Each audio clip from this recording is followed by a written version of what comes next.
Hola, bienvenido a Escuela de Periodismo. Una semana más abro las puertas de esta Escuela de Periodismo y te invito a compartir un rato de conversación, de reflexión y de análisis sobre el periodismo. Mi nombre es Enrique Bullido y si quieres te voy a acompañar durante los próximos minutos. Hoy tenemos como invitado a José Alberto García Avilés. José Alberto es profesor titular de periodismo en la Universidad Miguel Hernández de Elche y del máster en innovación en periodismo de esta misma universidad. Este máster ha editado recientemente el libro Cómo innovar en periodismo, un libro que se puede descargar gratuitamente. Y para hablar precisamente de este libro, de innovación periodística y de las relaciones entre la universidad y los medios de comunicación, vamos a charlar con José Alberto. Hola José Alberto, bienvenido a este podcast y muchas gracias por aceptar la invitación a esta pequeña entrevista. Muchas gracias a ti, Enrique, por invitarme. Es un placer colaborar con este podcast. Bueno, como decía, habéis lanzado hace unas semanas el libro Cómo innovar en periodismo, que reúne entrevistas a 27 profesionales, ¿no?, del periodismo y de la comunicación. Cuéntanos un poco cómo surge la idea de este libro ahí en la universidad y cuál es el propósito que habéis tenido con el libro. Pues la idea surge en octubre del año pasado, de 2015, cuando tratamos de poner en valor el hecho de que por el máster de innovación van pasando pues profesionales de muchos medios y muchos de ellos que están haciendo cosas muy interesantes en el ámbito periodístico, y nos planteamos la iniciativa de entrevistarles y a través de esas entrevistas luego pues hacer un trabajo de edición y de preparación de un libro que sirviera para divulgar cómo se está innovando en los medios españoles. Y en ese sentido, el libro no pretende más que ofrecer esa radiografía de 27 profesionales de 14 medios distintos, y no solo medios en el sentido estricto, también están medios como la Fundación Cibio o el laboratorio de Google o algunas consultoras de comunicación y otros muchos. Estamos hablando de medios como El Confidencial, El Extrarradio, la revista Vis a Vis, medios muy especializados que con esta miscelánea de estas voces de personas que están haciendo cosas muy interesantes, pienso que el lector se hace una idea de que hay vida más allá del periodismo tradicional, de los medios más establecidos, y que a veces iniciativas quizá en nichos concretos o más reducidas están haciendo trabajos muy interesantes en cuanto a nuevas narrativas o a innovaciones en formatos o en modos de interactuar con la audiencia, que aquí podemos encontrar su explicación y también un poquito esa visión de hacia dónde va el periodismo en nuestro país. Sí, porque la primera pregunta que habéis realizado a estos 27 profesionales con los que habéis hablado es ¿qué es la innovación en periodismo? Y la verdad es que la palabra innovación es muy amplia, ¿no? Entonces yo creo que podría ser una buena base para empezar a hablar ¿cómo se puede definir la innovación en periodismo? ¿Qué es para ti la innovación en periodismo? Pues quisimos empezar con esa pregunta precisamente porque la innovación es algo que, bueno, está muy de moda, podemos decir. Sí. Todo el mundo habla de que está innovando en el ámbito empresarial y también, por supuesto, en el ámbito periodístico. Y al empezar con esa pregunta les obligábamos a intentar reflexionar en concreto qué es para ti la innovación y cómo intentáis conceptualizar el hecho de que en vuestro medio hagáis cosas más o menos innovadoras, ¿no? Y por contestar a la pregunta, en primer lugar, te digo lo que comentaban muchos de ellos, y es que nos sorprendió ver una gran miscelánea de respuestas y en muchos casos no había un criterio claro de qué es la innovación. Uh-huh. Es decir, mucha gente habla de innovar como hacer algo distinto o hacer algo más creativo o hacer algo diferente a lo que ya se ha venido haciendo, pero eran pocos los que tenían una visión estructurada, clara, coherente de lo que supone realmente innovar, ¿no? Y hacia eso vamos también con la visión del libro. Es decir, me parece que para que algo en periodismo, ya sea un producto, un servicio o una iniciativa, sea verdaderamente innovadora, ha de reunir tres grandes características. En primer lugar, que sea algo o nuevo o que reúna elementos ya existentes que se integran de un modo distinto a como se venía haciendo. En segundo lugar, que esa iniciativa llegue a implantarse con éxito, uh-huh. Es decir, que sea aceptada por los usuarios, ya sea a nivel interno en la redacción, si es una innovación en la organización de cómo se estructura el medio o que sea asumida por los usuarios de ese medio. Y en tercer lugar, que reporte algún tipo de, digamos así, beneficio tangible o intangible a la empresa, al medio periodístico. Es decir, que para que sea innovación, pues en el fondo haya un incremento de audiencia, haya una mayor calidad en ese resultado periodístico, aporte más prestigio, facilite procesos de producción o de comunicación interna, es decir, que se pueda cuantificar que esa innovación ha tenido un impacto positivo y un éxito. Por tanto, eso serían los tres ingredientes para que algo sea verdaderamente innovador. Uh-huh. Estos tres ingredientes son, la verdad, es que muy interesantes. También para que una innovación triunfe, un producto o un servicio, como decías, triunfe, es esencial también tener en cuenta a los usuarios, es decir, sus opiniones en el proceso de creación de esa innovación, ya sea en un producto o en un servicio. Pues esto es algo que nos llamó la atención, que en aquellos medios más innovadores los periodistas comienzan hablando de poner al usuario en el centro de lo que están trabajando. Es decir, no quiero singularizar ninguno de los medios, pero sí que, lógicamente, cuando uno analiza aquellos medios que están innovando y que lanzan pues iniciativas que tienen pues más impacto o que tienen más recorrido, periodistas de esos medios tenían como una visión muy clara de que para innovar tenías que poner al usuario en el centro de ese proceso. Uh-huh. Y no lanzar algo con una idea y luego finalmente a ver qué resultado tiene, ¿no? Y si funciona o no, sino que el usuario esté ya en el momento en el que tú la diseñas, la desarrollas, la testeas. Es decir, que cuentes con el usuario, porque en el fondo estamos en un negocio, valga el término, que no son solo los contenidos, sino cada vez más lo que nos demandan son servicios. Y por tanto, el contar con las audiencias, con el público para el que estamos trabajando, es cada vez esencial si queremos que esas supuestas innovaciones acaben desarrollándose e implementándose con éxito.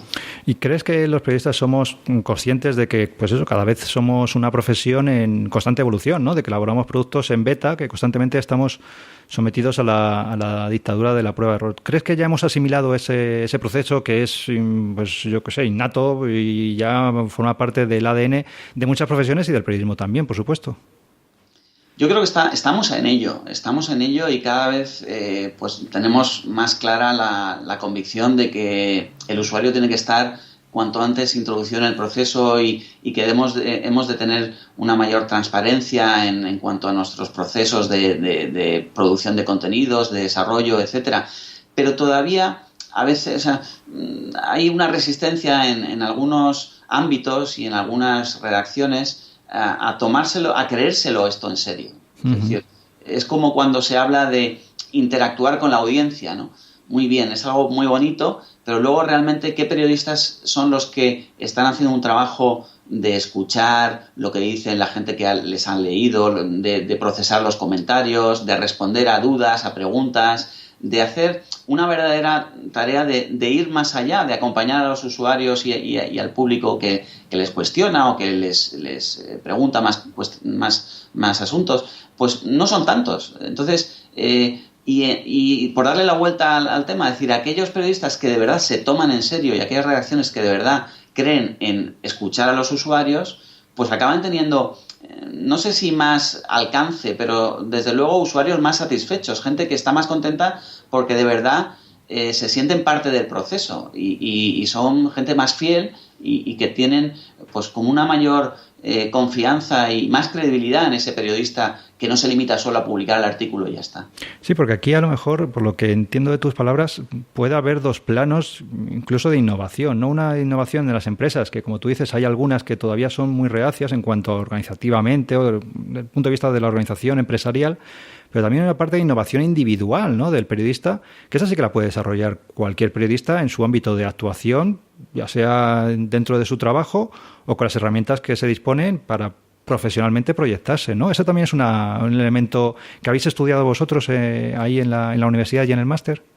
Efectivamente, son dos esferas que son complementarias y nunca pueden ser excluyentes. Nosotros hemos detectado que en muchas redacciones hay lo que podemos llamar los motores del cambio, es decir, una serie de periodistas que incluso a veces a título individual son los que están apostando por desarrollar pues nuevos proyectos, nuevos productos, testar nuevas iniciativas y no siempre encuentran el eco o el respaldo necesario por parte de la dirección o de los jefes, ¿no? Uh-huh. Y en segundo lugar también vemos que la innovación forma parte de la cultura empresarial de determinados medios, de determinadas empresas, que no se limitan solo a crear como una especie de unidad de innovación o de laboratorio de innovación para que sean 4 locos que están ahí experimentando, que puede haber o no, pero la innovación no debe recluirse en silos aislados de gente que se supone que son los que se encargan de innovar y el resto les traes en cuidado. No, las empresas que de verdad son innovadoras son porque ese ADN de la necesidad de constantemente reinventarse y sacar nuevos proyectos y testar nuevas iniciativas lo tienen como parte de la cultura empresarial e intentan transmitirlo y que sea algo que llegue a todos los profesionales, estén en distintos ámbitos, sean jefes o sean redactores de base.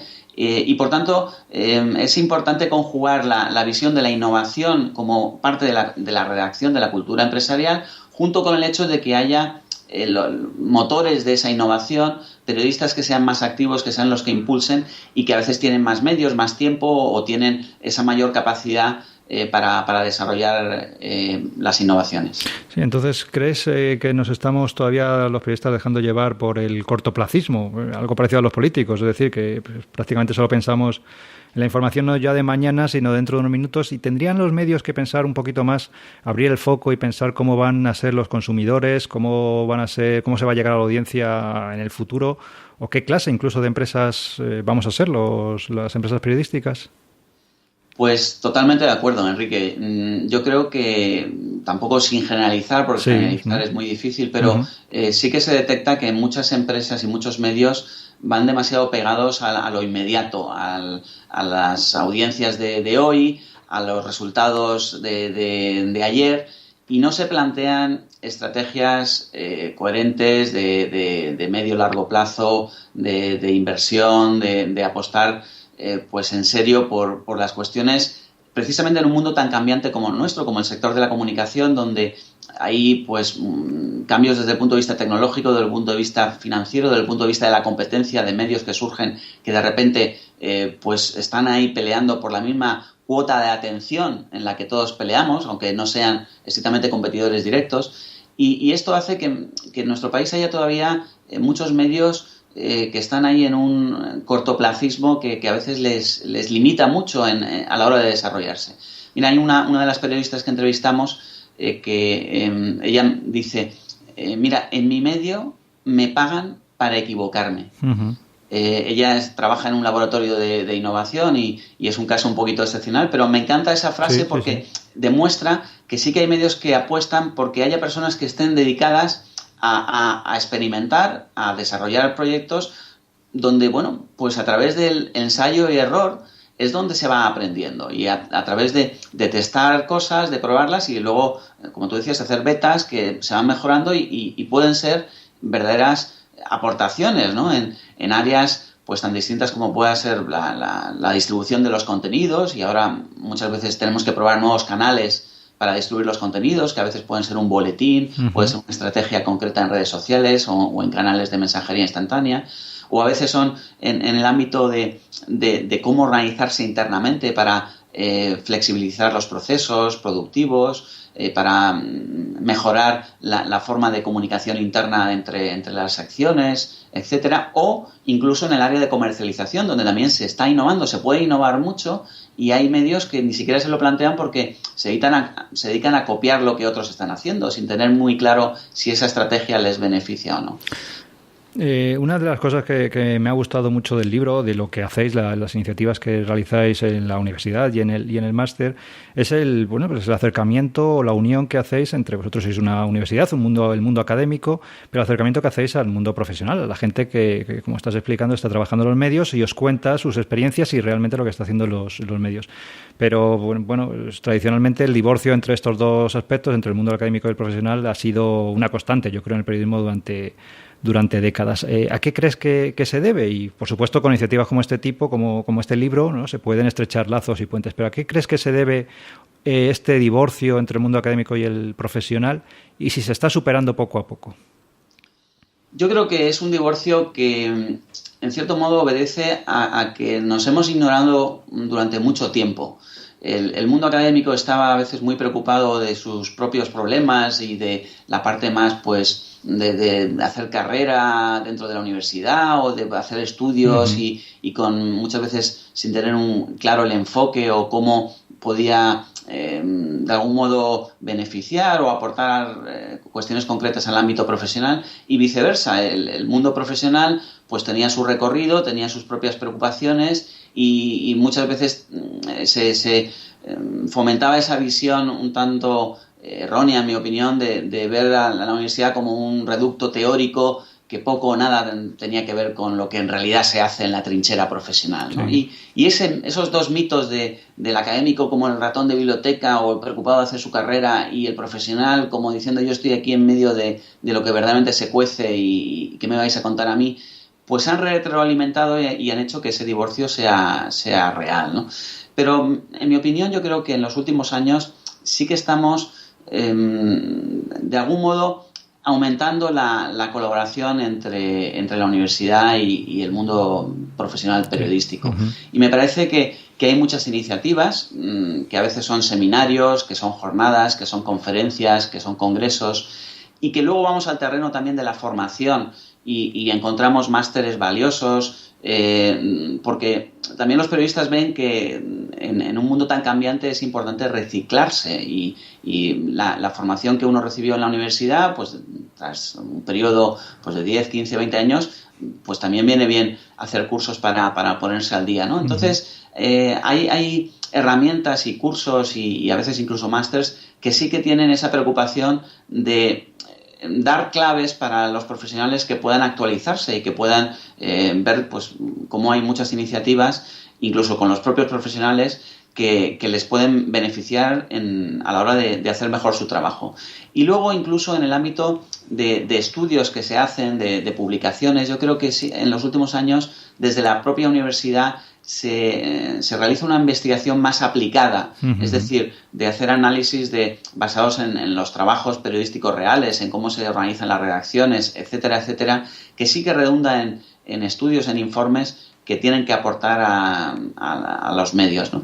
Entonces yo creo que algo se está haciendo, que todavía queda mucho camino por recorrer, pero que la colaboración entre el mundo profesional y el académico va mejorando y espero que siga así. Sí, es un descubrimiento mutuo. Yo estoy de acuerdo con lo que estás comentando, porque es un descubrimiento mutuo de los periodistas que trabajan en los medios, que descubren que en las universidades pues se hacen trabajos que a lo mejor hasta a ellos les puede servir, le pueden aplicar, ¿no? Con estudios que se hace desde el punto de vista teórico, pero aplicado a la realidad de otros medios de comunicación o de innovaciones que hacen otros medios.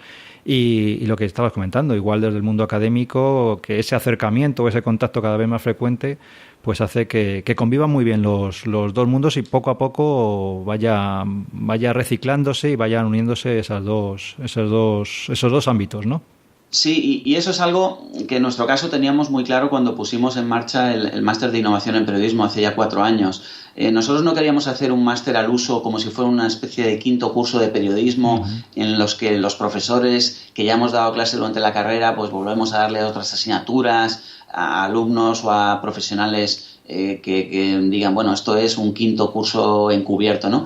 Nuestra apuesta fue por desarrollar un máster muy práctico en el que el alumno, que normalmente es un perfil de periodista con 2 o 3 años de experiencia y ahora tenemos también periodistas que en el máster online pues tienen ya 15 o 20 años de carrera y que quieren reciclarse, el alumno va a hacer un proyecto propio de una nueva iniciativa periodística a lo largo de los 9 meses del máster, y los módulos que son pues módulos como la audiencia en el proceso periodístico, los nuevos formatos, la tecnología, redes sociales, etcétera. Los módulos van a desarrollar, van a ayudarle a que el periodista ponga en juego esas destrezas, esos conocimientos y los aplique a su propio proyecto. Y luego hay 2 módulos clave, que uno es ideación y otro es el desarrollo del proyecto, en enero y en junio, que les permiten ya acelerar esa idea, ese proyecto y darle pues eso, una versión beta, un planteamiento también de una estrategia de marketing, elaborar pues contenidos para las audiencias a las que destina ese proyecto.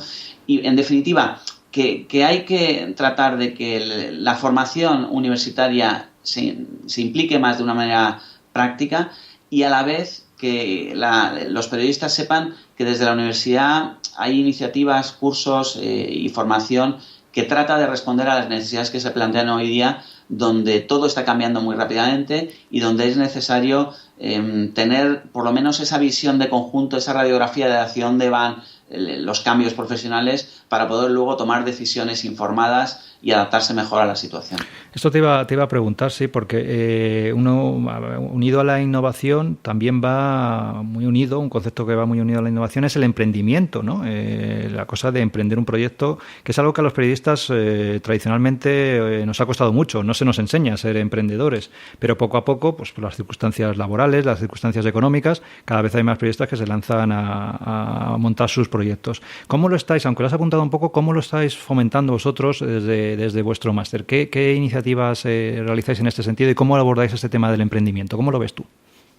Pues mira, es cierto que a la gente le da miedo emprender y aquí es como todo, es decir, tampoco emprender por emprender es la solución. Yo creo que en el máster lo que tratamos, por un lado, es de dar herramientas, de dar recursos, de dar formación para que toda la parte empresarial, económica, que a veces, pues desde tan sencillo como cómo crear tu propia empresa, cómo ser autónomo, cómo crear una cooperativa, sí. Y luego entrar ya en proyectos de cómo captar socios o cómo financiar un medio o un proyecto, pues eso forma parte de la formación que reciben en concreto en el módulo de desarrollo del proyecto. Uh-huh. A la vez, luego, dentro de la universidad hay maratones de creación de empresas, hay premios a la innovación de proyectos. Y los alumnos del máster que quieren, que lo desean, les invitamos a que participen en esas iniciativas, que supone exponerte ya a un lanzamiento de esos proyectos en esos concursos, esos maratones, donde ya tienes que tener, lo estás exponiendo ante un grupo de empresarios, un grupo de expertos que te lo van a evaluar. Y luego, en tercer lugar, pues una vez que uno presenta el trabajo fin de máster, puede o no, lógicamente, continuar con el proyecto y decidir que lo va a lanzar en serio. Es decir, y ahí tenemos pues 2 tipos de alumnos, los que sí que hacen esfuerzo durante, una vez que han presentado el trabajo fin de máster, de luego ir más allá e intentar lanzarlo para tratar de que sea algo que lo rentabilicen y que les pueda dar de comer, y otros que dicen, bueno, yo no voy a lanzarlo, pero estas destrezas, todo lo que he aprendido poniendo en marcha este proyecto, sí que me sirve como tarjeta de presentación para encontrar un trabajo en otro medio, en una agencia de relaciones laborales o en periodismo corporativo, en gabinetes de comunicación, donde esas estrategias que a raíz del desarrollo del proyecto pues ha aprendido, le resultan muy, muy interesantes para buscar un empleo. Por tanto, está el doble perfil de aquellos que sí que desde el principio o durante el máster ven claro que van a lanzar el proyecto, y aquellos otros que, por lo que sea, por las razones que sean, no lo hacen y que intentan, bueno, pues que todo lo que han aprendido les sirva a través de su currículum para mejorar su trabajo o para encontrar un trabajo si no lo tenía. Sí, porque esto es una de las características básicas de cualquier periodista, vamos, tanto el que sale de la universidad como los que estamos en activos. Tener nuestro currículum pues está muy bien, pero lo tenemos que demostrar pues con nuestro blog, con nuestro proyecto, con nuestra presencia en Internet. Y de ejemplos ¿tenéis casos de proyectos que hayan surgido en el máster y que se hayan puesto, que hayan salido adelante y que, bueno, pues hayan tenido su recorrido, su éxito? Pues estamos en ello. Llevamos ya 3 promociones. Uh-huh. y sí que hay proyectos que, bueno, te puedo citar algunos así de memoria. Por un lado, uno de los grupos de radio y televisión de aquí de Elche, toda la estrategia de redes sociales que hizo un alumno del máster la lanzaron en 2015 y ha servido para que el grupo Teleelch pues sea el grupo más visible, con mayor visibilidad en la web, como medio de referencia en la zona de toda la comarca de Elche, y sea pues un medio con una estrategia en redes sociales que les ha posicionado como medio líder en la zona, ¿no?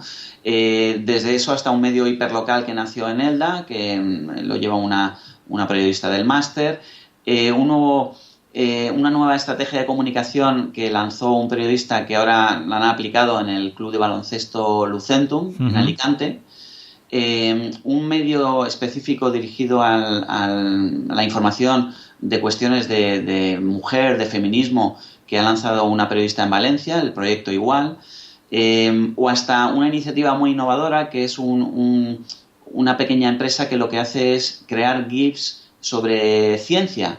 Esta periodista está divulgando, o sea, se dedica a divulgar para empresas de ciencia, pues hacerles una estrategia en redes sociales mediante GIFs animados que ella misma diseña, ¿no? Entonces son, es decir, iniciativas que poco a poco van encontrando su nicho, su hueco, y que están en ello para conseguir ser rentables y darles pues esa visibilidad a los periodistas que las están impulsando. Sí, dos claves que veo, que coincidencias en los proyectos que pueden ser muy importantes, es la cosa local, ¿no? Y que sea local, y la especialización. Son quizás dos claves importantes a la hora de poner en marcha un proyecto, de pensar, tener la idea para un proyecto, esa localización concreta, geográfica, y también esa especialización. Sí, efectivamente. Uno de los primeros módulos de audiencias, los periodistas del máster lo que hacen es hacer un estudio, por ejemplo, de una comunidad.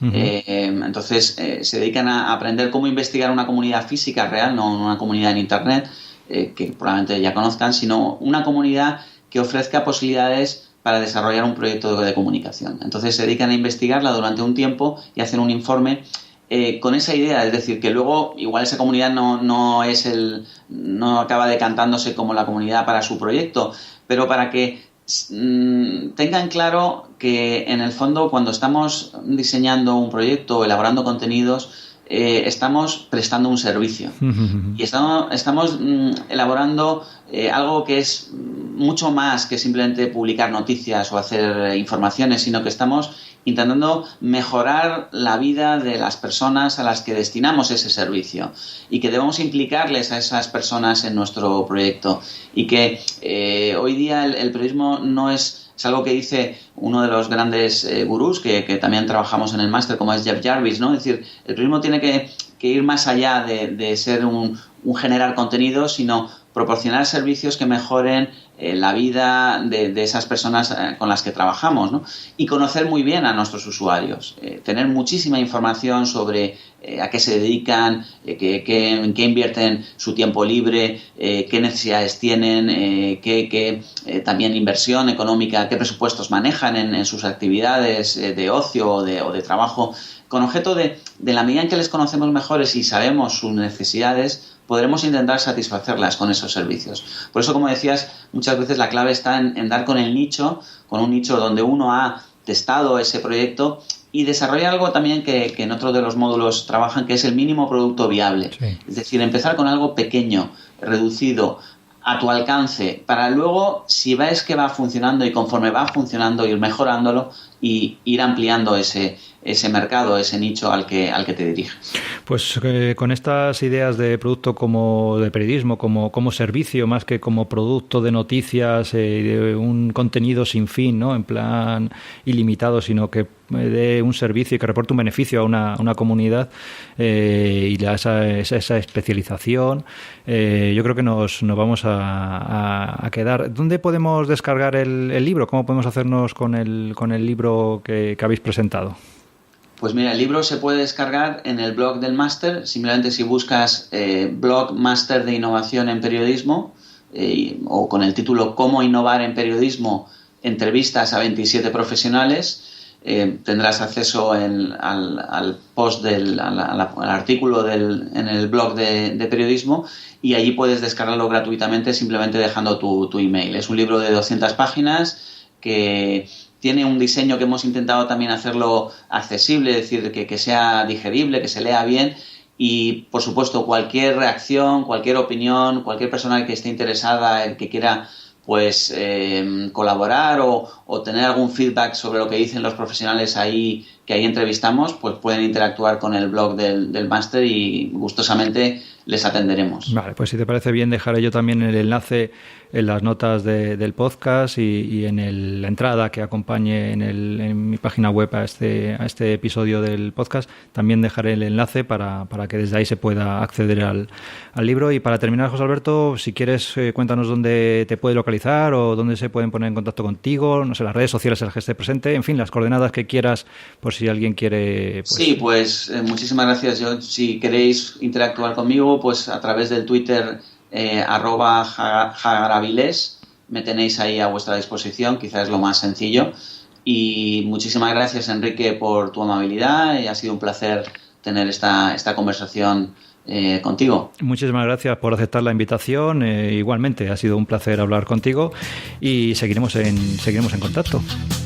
Muy bien, muchísimas gracias. Un abrazo, hasta luego. Hasta luego. Pues hasta aquí ha llegado el programa de hoy. Te doy las gracias por escucharme estos minutos y te invito a visitar mi página web enriquebullido.com, donde podrás encontrar artículos, lecturas, herramientas y material útil sobre periodismo, medios de comunicación, empresas informativas y redes sociales. Si quieres, puedes escribirme a contacto@enriquebullido.com y estaré encantado de hablar contigo y, si puedo, ayudarte en lo que necesites.